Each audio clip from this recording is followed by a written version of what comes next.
Bonjour, bienvenue sur le podcast de BettorOff. Aujourd'hui, on parlait de Grand Prix de France. And that is the end of my French knowledge. It wore off. I did have to Google a few things. But honestly, I think What the hell was that? I think it holds up a little bit. You speak French? Un peu. That's amazing! Didn't see that one coming, huh? And now we No. just have to hope that our new editor, who's French Canadian, doesn't kill me for trying. Wow! But yeah, so if you don't speak French, welcome. This is the My Better mind Off is Podcast. blown. We are talking about the French Grand Prix today. We're back at the circuit, Paul Ricard, after a year missing it with COVID. I'm excited for it. It's a bit different than the Azerbaijan or Monaco Grand Prix. Almost the exact opposite, actually. So it should be, hopefully it holds up to the last two races we've seen. So Alex, Is it Paul Ricard or Paul Richard? I think just pronounce your pronunciation. I think it changes. I thought it was Richard. We're gonna have to find out. Paul Last Richard. week we decided that he invented the guitar pick. He did. So- He definitely did do that. Yeah. Good share. Way to not waste time. All right. Well, like I said, we are better off. Alex, do you want to tell the wonderful people at home what that even means? Yes, it means that Harry has a job. That's a good one. That's a big one. Better Off, we're an app, an application, a mobile application, not just an application that sits in your garage and your wife is like, why did you buy that? And you're like, because I'll use it. And then you never do. It goes with you. It's on your phone. It's on your tablet. It's on your watch. It's probably not on your watch, but like eventually it will be. Remember when phones being small was a good thing and now phones being huge? Maybe it'll be the same thing with watches in like 10 years where like your watch is like your entire forearm. We're all gonna have a QB playbook right here. Yeah, we're all gonna. Or do you remember Space Ghost? He had that. You don't remember Space Ghost. You're 12, but like Space Ghost is amazing. Look up Space Ghost. Ian, our video editor, show them Space Ghost. Anyway, Better Off. We are a mobile application in the App Store for iOS or the Google Play Store, which means if you have an Android and your texts come up in green, you can still do it. We do sports wagering, information, data, monetization, all of those buzzwords that you're like, wow, that's fantastic. Data monetization. Honey, come look at this. No, nobody knows what any of that means, so I'm going to break it down for you. What it means is you can make picks on the app through our pick interface. Another one of those words, interface. It's Italian. It comes from interface, which means thing that you use to do stuff. And you make your picks on any of the leagues. We're adding leagues every week, and we track them. And then people can actually look in and say, wow, Harry knows Formula One. Harry knows PGA. Alex doesn't know dick about baseball because all of the stats are there. Deep data, deep analytics, win rate, units gained, ROI, your streakiness. You can break it down by sport, by league, by bet type, by custom date range. And you can actually see who knows and who doesn't. You can comment, you can like. It's like Reddit and Twitter and actually talking to people. It's all there, but it has numbers. And eventually, once you've actually decided either, hey, I'm really good at this, or hey, I can see someone who's really good at this, you can either open your own pro channel, you can go pro, or you can subscribe to someone else's pro channel and pay for their picks that make you money, or charge them for the money that you make them. It's wonderful. It's amazing. It's like Fun Dip. It's so, you remember Fun Dip? I was gonna say Dippin' Dots. Dippin' Dots are good too. I feel like Dippin' Dots is more post Little League, whereas Fun Dip was pre Little League. But like Fun Dip only had 2 of the sugar sticks for 3 bags of sugar, and that just seems like why? Why would you? Then they're just asking kids to just eat the sugar without the stick. Right. But like, are you really? How much of a dent is it putting in your profit margin to just put a 3rd freaking stick in there? How much of a dent is it putting in your children's teeth? Not giving them a stick with it and just making them mainline sugar. Although the stick is just hardened sugar. And I used to play Little League with a kid named Aubrey Koenig, who used to snort Fun Dip off the bench. We were like 9. And now he's vice president of the United States. So Wow. who knows? Anyway, Look at that's that. better off. That's what we are. Where we are is everywhere. We are in the Matrix. It is around us. You can't touch it or see it or taste it or feel it, but you can see it. So But go there back is off. no spoon. There is no spoon. You can download it everywhere, track your bets, check other people's bets, schedules, odds from everywhere. It's amazing. It's fantastic. Let's talk Formula One Grand Prix de France at Stadium Paul Richard. Paul Richard. Well, now that we got our marketing man's boxes ticked, a little plug, we can finally get into it. Like I said before, we're back in France for the first time since 2019. Missed it last year. There's not much history to look back on, mainly because it's just what we've seen everywhere else. A Hamilton win, Hamilton Bottas 1-2, all that good stuff. But a key point is the number of drivers that finish and how this track is designed, which we'll get into bets that we talk about later on. So stay tuned for those. But right off the bat, I want to get in. A really sweet graphic of Circuit Paul Richard. Yeah, let's just start Ian off with a little bit of a graphic work. Bang, Circuit Paul Ricard. Very different than where we've been the past two races. Not a street circuit, surprisingly. But let's get into where we always start. Who's gonna win? Alex, you wanna talk about it first? You have Lewis Hamilton at +110, Max Verstappen at +150, Valtteri Bottas at +800, and last race's winner Sergio Perez at +1000. Right. So, I didn't check on this, but I've got to imagine that the last time that Lewis Hamilton went 3 races without winning was 1974. So that's what we're on the verge of right now, all right? He very much didn't win in Monaco. He very much didn't win in Baku. I think Lewis Hamilton is a mortal fat lock here at Circuit Paul Richard. I plus money for the greatest driver of the modern era. I'm not even going to hedge. I'm not even going to do my Max Verstappen, Lewis Hamilton special because they're both plus money, locking in some profit. I think that Lewis Hamilton is going to win this race. I think he's going to win it relatively big. Plus money, Lewis Hamilton. Viva Lewis Hamilton. Other things. Lewis Hamilton, +110. Lock it in. It's French. Allez, Lewis Hamilton. Come on, man. Yeah, well, yeah. But I'm with you. I'm in the same boat. Hamilton to win at +110. At a circuit like this, it's hard not to back a Mercedes, right? You have 2 fairly long straights, or 1 really long straight, 1 medium-sized straight, I guess you could say, and not a lot of slow speed corners. A lot of middle speed, high speed corners that we know the Mercs really like, and it's just gonna give them a chance to show off the engine advantage that they still have. It's been, the past 2 races, it kind of seems like it's not there, but it's very different when you're in a circuit like Baku or Monaco, where it's twisty-turny, you can crash anywhere. You can see it in the odds, right? Look at the Ferraris.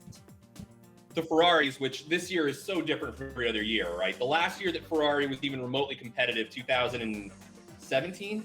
I think it was 18. 18? But either way, all whatever. About straight line speed. And now that's what's murdering them. And you can see that with, the best Ferrari odds to win or to pole are Charlie Leclerc at +3,300. He is outside of the top 5 favorites, behind Lando and behind Checo. Checo, not so surprising, but Lando Norris at +2,800 is a fairly significant favorite to Charles Leclerc. And I think that's less about Charlie, and not that Lando isn't great, but less about Charlie and less about even Lando than it is about the McLaren and the Ferrari. Yeah, the 2 engines have definitely been. Ferrari made really good leaps and bounds this year, but they're still catching up. I think that's fair to say. But what interests me the most is that Bottas is still favored over Perez. Maybe if this weren't such an engine power heavy track, it would be different. But Bottas hasn't shown us much. And how crazy is that that Bottas hasn't shown us much. He's plus 800 to win. Perez is plus 1,000 to win. But then look at pole, where you look at the pole numbers versus the race numbers. The qualifying numbers are basically talking about engine power and at some level planning, right? So Valtteri is plus 800 to win, plus 750 to pole. Checo is plus 1,000 to win and plus 1,200 to pole, which means that they know that the Mercedes is just a faster car than the Red Bull, but they're giving up $200 post-qualifying on Checo to say, no. Once we know that Valtteri, when no one else is racing against him, is in the Petronas AMG, he's got all that speed, he's got the better car, we like him. And then, but wait, once the race starts, we don't think he's that good of a driver. We're going to knock $200 off of Checo Perez. We're going to add $50 to Valtteri. When we talk about top threes, I think it is interesting. We'll talk about it, but Checo Perez at plus money is an interesting top three pick. So is Lando. But we'll get to that. Yeah, so what surprised me the most about the pole position bet, we have, let's just run through them. We have Hamilton minus 105, Verstappen plus 135, Bottas plus 750, and Perez plus 1,200. I expected this to be vice versa. I expected Perez to have a better odds in qualifying and worse odds in the race, mainly because we've seen Red Bull be able to put in those really quick qualifying laps, and then they lose it in the race. It's happened one or two times this year. But have we seen that on the what was the one fast court? Was it Baku that had the two big straightaways? Yeah, Baku did. Right? I mean, we haven't really seen speed tracks yet, right? So I don't know. Bahrain is a pretty fast track that we saw at the beginning of the year. Right. But just throughout the past 6 races, we've seen that Red Bull kind of have their deal together a bit more in qualifying than they do during the race. And I think it's just, I find it interesting that Perez's odds are better to win the race. I think we've seen Mercedes be more prepared going in, or a better strategy, or just their car sticks together more. And I think we're finally seeing Perez feel comfortable with the car, and his odds aren't really reflecting it. These are kind of where he's been in past races. Well, I think this is an opportunity to grab Checo. But so you like the pole bets. You always like the pole bets. I'm not a big fan of the pole position bets, of the qualifying bets. You like Lewis at minus 105. It's basically an even money bet. I would rather take Lewis at plus 110, put whatever money you're going to put on the pole, and put him there. But I get why you feel like that's an even safer bet at such a speed track. But for me, the difference between minus 105 and plus 110, I'd rather just take whatever I'm going to put on pole position and put it on Lewis to win. That makes sense. You alluded to it. Let's jump into top 3. This is where it gets interesting for me. So let's just go through the first 4, the big 4. Hamilton's minus 350, Verstappen's minus 350, Bottas minus 165, and Perez plus 135. Give me Checo. Give me Checo any day of the week. Bottas at minus 165 makes absolutely 0 sense to me. There's rumors coming out that a deal with Russell is already done at Mercedes for 2022. Bottas... Who called that? Someone said George Russell will be in the Mercedes next year and they will let Lewis groom him. Someone said that. I think we both said that. No, someone disagreed. There were 2 people involved in the conversation.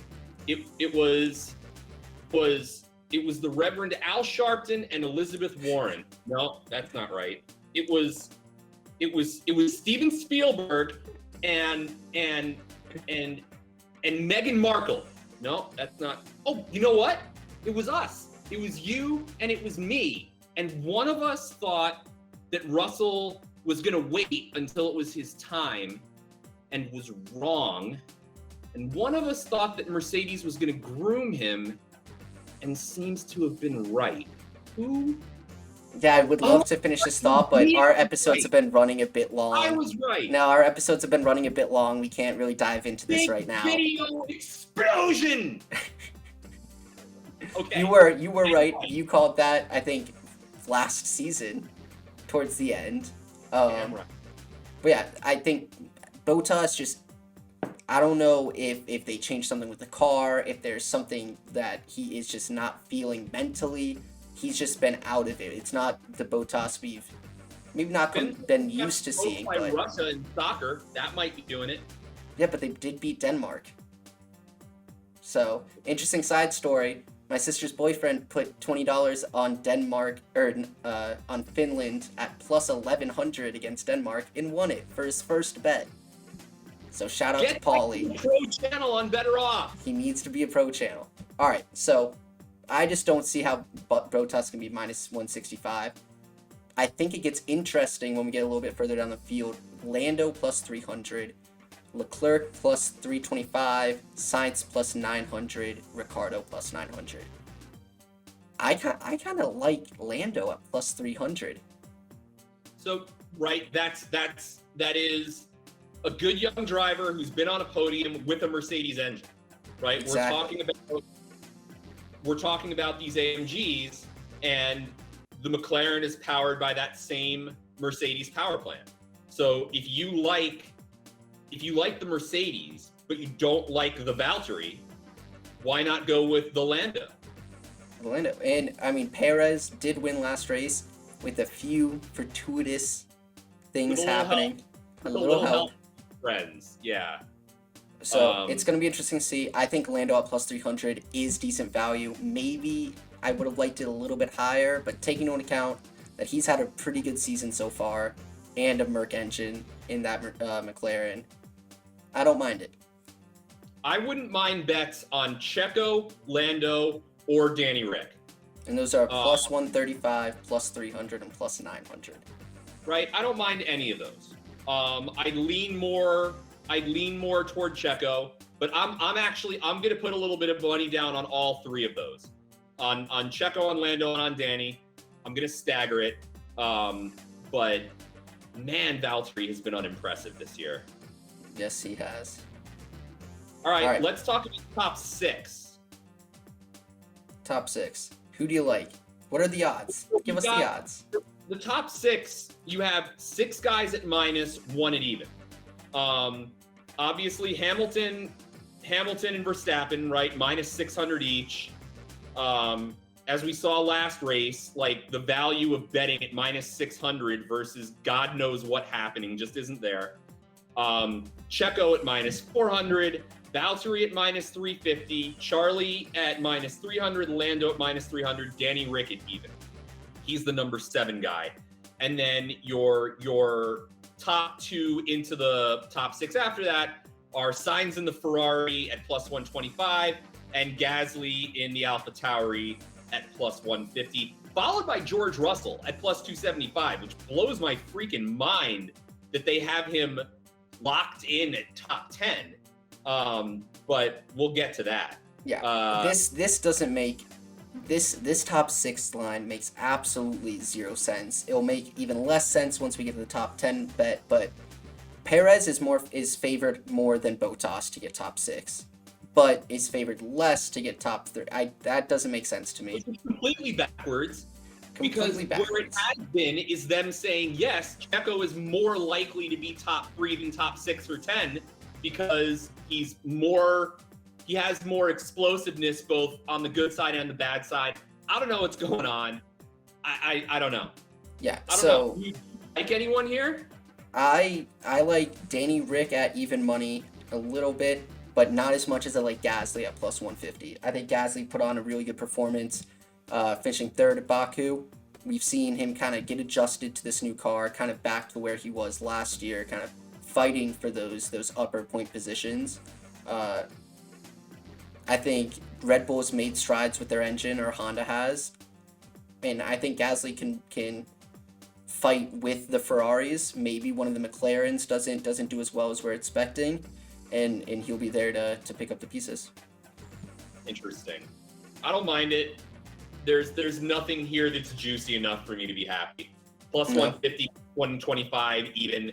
And then the numbers that I like, you know, Vettel at plus 275, Ocon at plus 600, you know, maybe some combination of Ocon and Fernando Alonso. I don't put Fernando Alonso out of the conversation for top 6 in any race. Ocon was a little disappointing last race. That's maybe where I see value. Throw a couple bucks on the Alpine top 6. I like the Alpines in what we're about to talk. No. That was both to finish top 10. So yeah, you like Sainz and Gasly, maybe a little Danny Rick. Those numbers aren't good enough for me. I'll take a look at Fernando Alonso and Ocon. But let's talk about the top 10, which is a complete freaking nightmare. 13 cars in negative money, which is just like a big old kick in the nuts. And then we don't actually get to plus money until Kimi Räikkönen. I have... No, we get to plus money at George Russell, which doesn't make sense. He's 25. the 10th driver, odds-wise, for the top 6 finish, but he's the 14th driver in top 10 finish. What? Yeah. I don't get it. Why is he plus 275 for top 6, but only plus 125 for top 10? Yeah, viewers, comment on this. Someone explain to us what the heck is going on here that we're missing. But you actually like a couple of things here. I don't like any of this. I'm looking... The Alpines and the Astons. The Alpines and the Astons. Ocon's minus 140.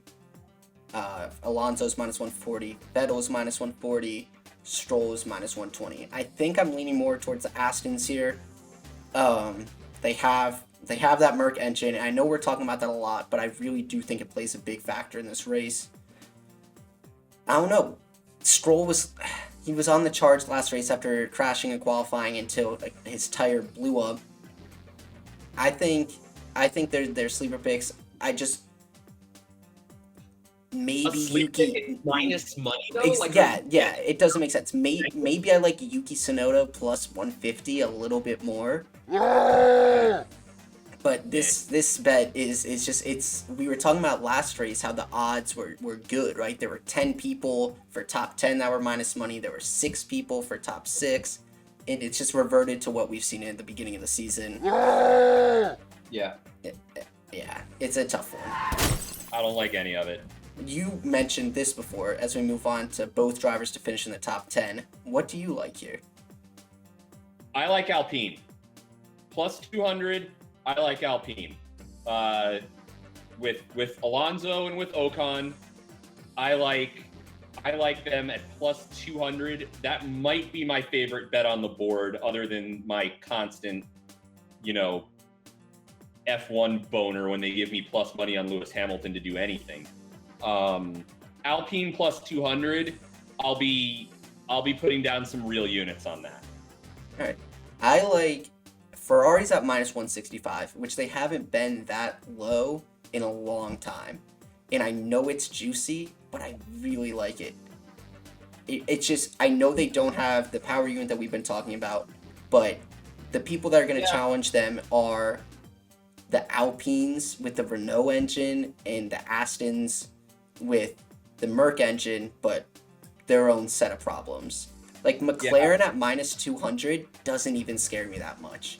1 to 2 on your money for, I think, a pretty decent lock with the McLarens with the Merc engines. I'm going to be thinking about it. I know it's a really lame bet to take. I'm still concerned about Danny Ricciardo in a car that changes week to week. I don't know. I don't know. Alpine, if you're asking me McLaren minus 200 versus Alpine plus 200, it's a no-brainer. I like Ferrari at minus 165. I don't see Sainz or Leclerc finishing out of the top 10. I'll probably put some down there, and Alpine at plus 200. Okay. Now let's get into some of the more fun ones, the safety car bets. For a real safety car to come out, it is minus 165 for yes, plus 125 for no. And for the virtual safety car, it's minus 115 for yes, minus 115 for no. I personally like no real safety car plus 125, yes VSC minus 115. I like no car plus 125, but like on what basis is the like what makes you think there's going to be a VSC? I still don't understand what the thought process is here that says that. So a VSC is really meant to say, you know, we need cars to continue going slow, but it's going to be fast, and you know they don't need to avoid a lot of debris. And I think this circuit is perfect. I think this circuit's perfect for a no safety car. This circuit, it's trying to be the circuit of the future. There's no gravel traps. It's all just super sticky tarmac on the like runoff areas, I guess. They're all colored like the French flag, but it's meant to not have safety cars. If you crash here, you are half a mile off the track. If you spin out, you're 100 meters off the track if you can't get started again. There's no reason a safety car should have to come out on this track, except if it's going into turn 1 and 2 on lap 1, into that kind of pseudo chicane. And call it boring, you know, these tracks don't really punish people for making mistakes if there's another 100 feet of track past the curb. But it doesn't suit a safety car. It's not like someone's gonna get beached if they you know miss their apex and spin out. They're gonna be able to keep going, and they won't have to get the cranes unless something dramatic happens, which then there'd be a safety car either way, in my opinion. All right, I might roll with you on that. Okay, I like that. How about our former darling, your former darling? Let's be honest. Both cars to finish the race. I didn't even put drivers to finish the race in our. I didn't even put which drivers are going to finish the race in the script anymore. The odds are too bad. But I did put this: both drivers to finish the race. Only for Haas minus 150. It's like it. As long as they don't break down, I see them finishing. Yep. I'll probably put 2, maybe 3 units on this. As long as they don't break down, I see them finishing. This track, there's not going to be any close calls when they're getting lapped, because this track's all about safety, man. I find that's probably my lock, minus 150. I know it's pretty juicy, but I just can't see it. I like that hitting. Too. I'll be on that one. All right, and then our season-long bet, number of drivers to finish the race, still set at 16.5 at minus 170. I have seen it over 17.5 drivers on some books at like minus 120 to plus 100. I would even take that. In 2019, 19 cars finished. It all just goes back to the track design.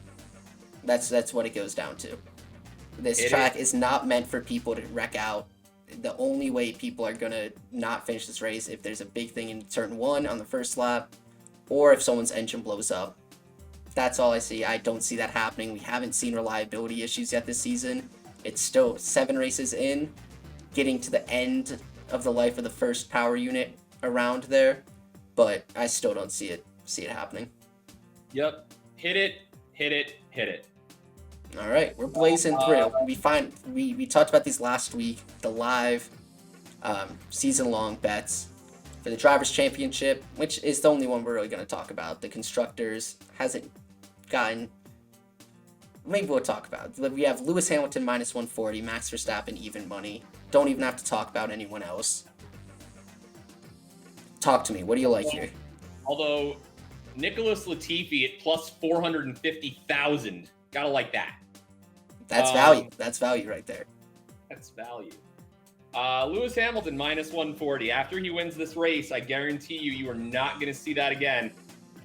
This guy is going to be, by the time we get to mid-season, his odds to win the Drivers' Championship, you're going to see them up over minus 400.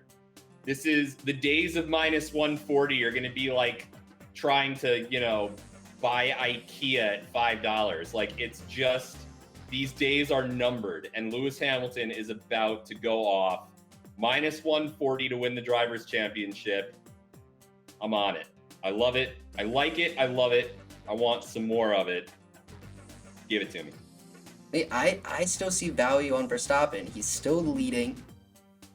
I think after this race, his value is going to go higher because I do see Hamilton winning this race.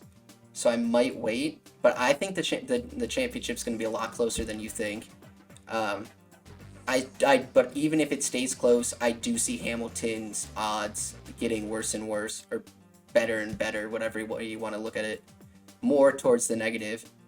Just because I think the sport books take his experience as 7-time world champion into account. They take the way Mercedes dominated over the past 7 seasons into account. So yeah, I think I don't mind either of these bets. If someone came up to me and said, "Oh, I put money on Hamilton minus 140," or "I put money on Verstappen even money," I wouldn't yell at them for either of those. Dig it.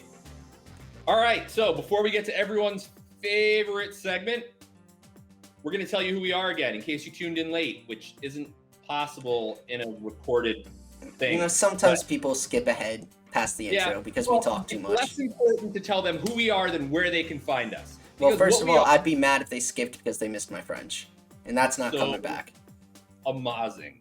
Because what we are, we're sports wagering information, we're monetization, we're tracking, we're deep data, we are all of these wonderful things, and we can be found anywhere, okay? TJ Maxx, okay? Wherever you buy your knockoff Louis Vuitton bags. Down in Chinatown, they have them out on the carpets. Yeah.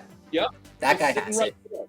The Arboretum, the Brooklyn Botanical Garden, Radio City Music Hall. Radio City Music Hall, the Kansas City Botanical Gardens, not just Kansas City, Kansas, but Kansas City, Missouri, which, by the way, anytime you hear the words Kansas City, they're talking about Missouri. Yes. That is where the teams play. The Royals play in Kansas City, Missouri. The Chiefs play in Kansas City, Missouri. Other people play when they're talking about barbecue, Kansas City, they're talking about Missouri. Okay? Yeah. Don't go to Kansas City, Kansas expecting to find anything except signs that tell you which way to go to get to Kansas City, Missouri. But even underneath those signs, there's some little guy, his name is Ted. He's selling stuff. You can find it there. He sells Pez dispensers. Old school, vintage, Adam West as Batman Pez dispensers. That probably have lead paint on them. Totally, because they're not even made in China. It's before stuff was made in China. It's back when stuff was made here. And it's made out of tin, and it's super, super dangerous for all children, but they love it. You know, it was like made in Rochester. It has sharp edges. Yes, Nelson Rockefeller put oil in that paint, and that's what makes it fun. Buy it for your kids, and while you're there, download the BettorOff app. iOS, Google Play Store, Eric Clapton. I don't even know why I said his name, because it's there, okay? Tears in Wherever Eric Clapton is, BettorOff is. But yes. On your way, while you're changing planes in Minnesota, you can find it there. Yeah. It's Take a detour to the Mall of America. Yep, I met Chris Humphries, the former husband of Kim Kardashian West and former New Jersey Net, at a sushi bar in Minnesota. Why does anyone care about this? No one cares about this. Begging French people for money. Go. Bang. Who are we begging? We are begging Romain Grosjean. We're not begging. Wait, we're not begging. We don't beg. No, we don't. We are whatever the French word for negotiating is. I wouldn't know. And I didn't get that far. Yeah, put it in there. Yeah. Of course. Of course it's. That's what we're doing. Insert word there. Oh, okay.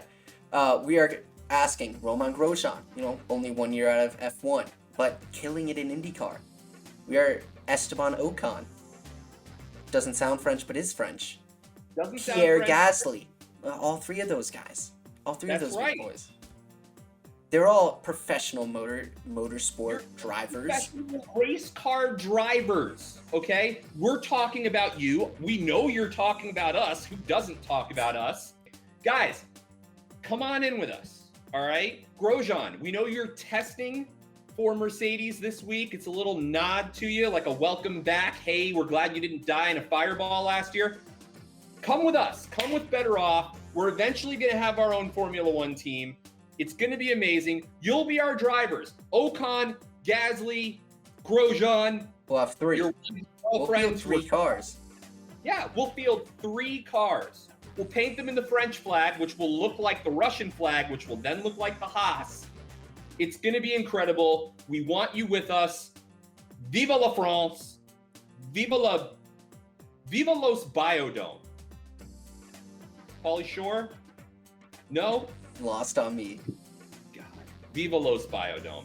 But that, again, that's Italian. So, yeah, I got nothing. Your romance languages are all mixed up. We are rooting for you at your home track, Circuit de Paul-Richard, this week. All right? Let's go, French drivers. Pick it up. That's going to do it for us. We are done before I say anything else that I can't take back or that we can't edit. But yeah, it's going to be a fun race. It's going to be a high-speed race. Very different than Monaco. Not a road course. Lots of speed. And fun time. Perfect timing. Someone's moving in the hallway behind me, so the noise is picking up. Perfect timing. Fantastic. All right, that's it. Until next time, which is the time after this time, I'm Alex. I'm Harry. We are out.